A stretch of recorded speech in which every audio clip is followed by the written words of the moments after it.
Classroom Elite is suffering brain rot, and if we don't remove said rot soon enough, I worry for the show's health. I am of course talking about Yamauchi. Dude needs to be truck-kunned ASAP. I refuse to apologize for that level of slander because this dude is insufferable. When the rumors start spreading, whether or not you were involved or not, I don't think so. I don't think he's smart enough to go the route of being a master manipulator. If so, props to him. But it doesn't matter whether he's just an innocent bystander who gets, I just want to make sure, it's not true. You're a prostitute. You like who? You hate who? It's like, obviously the way rumors spread like a wildfire and how dumbass kids just start latching onto it. The fact that we were so good with class unity, only for a character like him to almost immediately be the first to kind of take a sledgehammer to it, and just how everyone's just like, bro, can you chill? And there's something about his face. There's something so insufferable about Yamauchi's face that you just want to see him get truck-kun. And I doubt I'm the only one feeling that level of hatred for this character, but he is brain rot. He is so pointless, so insufferable that I want to see him fail. Now don't get it twisted, it's good to have characters that make you heated and make you upset, and I think he serves that purpose. I just want to see him fail. I want to see him absolutely be crushed under pressure, the weight of this class. I want to see them all rise together and toss that dude into the garbage pail because he's just absolute cancer that needs to be purged.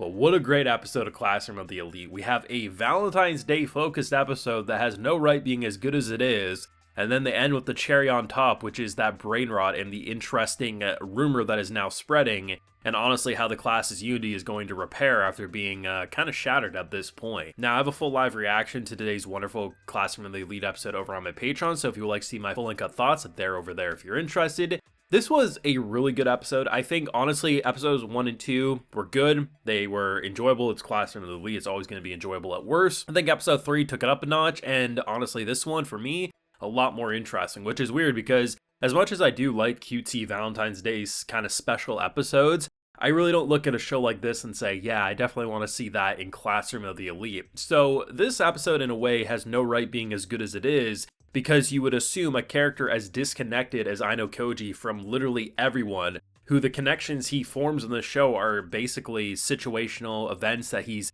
triggering the flags. Like I said, like he's basically a visual novel character, a really well written visual novel character, but he's just manipulating this world like a visual novel, trying to set flags for characters to go to objectives that he wants them to do. So characters wanting to fall in love or have fallen in love with him, and him just being so deadpan like, I don't give a shit. I mean, an episode like this on paper shouldn't be interesting when everyone else is kind of acting like your typical generic, it's Valentine's Day, am I gonna get chocolates? I wonder who's gonna give me chocolates. Oh, did you get it's like, none of that matters, right? Like, that stuff should be so out of place. But when you have a character like him, who is such a good MC, so many thoughts going through his head, his face ranges from unenthusiastic, deadpan, is he slow in the head, to, oh my god, is he gonna stab us? Like, those are his facial reactions, and it's fantastic because no one can properly read him. And I like the idea of him almost getting tailed and followed, because when you look at like a situation from afar, him meeting up with Kay could very much be perceived as like, oh, they're manipulating behind the scenes, this or that. And then it just kind of becomes, I'm giving you chocolate, which then becomes, wait, what if it's actually like they're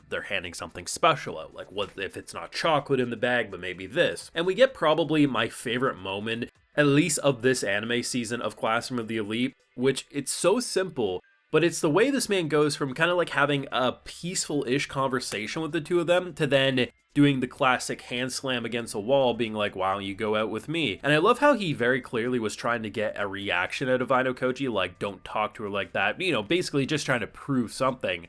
And as soon as she's uncomfortable, and he like gives the side eye, like, what are you gonna do now, bro? And before he can even finish his sentence, Ayanokoji just turns around and says, later, and his reaction of like, what? It's just, there's something so amazing about characters acting as you would expect in a situation like this.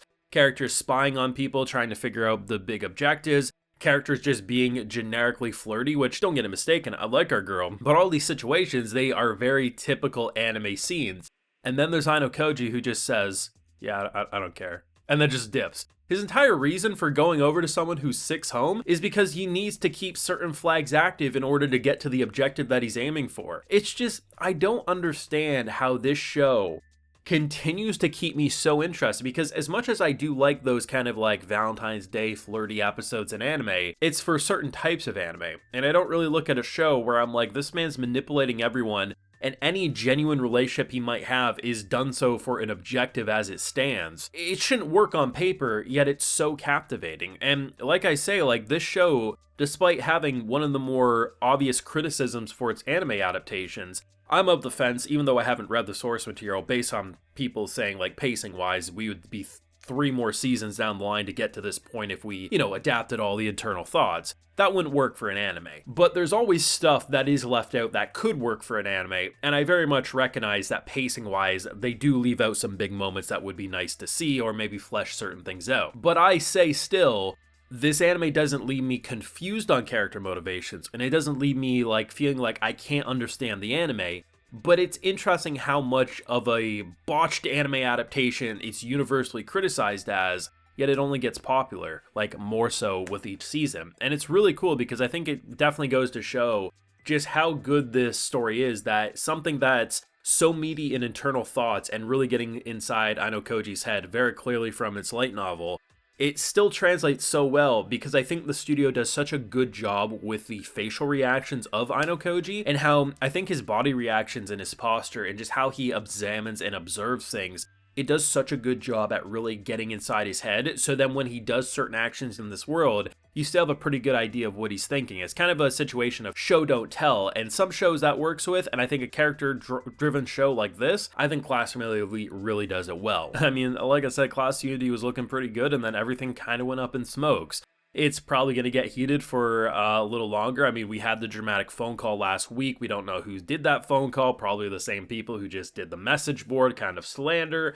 It's going to get heated. It's going to get spicy. And honestly, I wouldn't be shocked if school fights are breaking out. And honestly, it's probably going to work out. And I think our boy went into that class today thinking he was going to have an easy time. And now he's like, God damn it, I hate these people even more than ever before. And like I said, that douchebag, he's brain rot. He's cancer.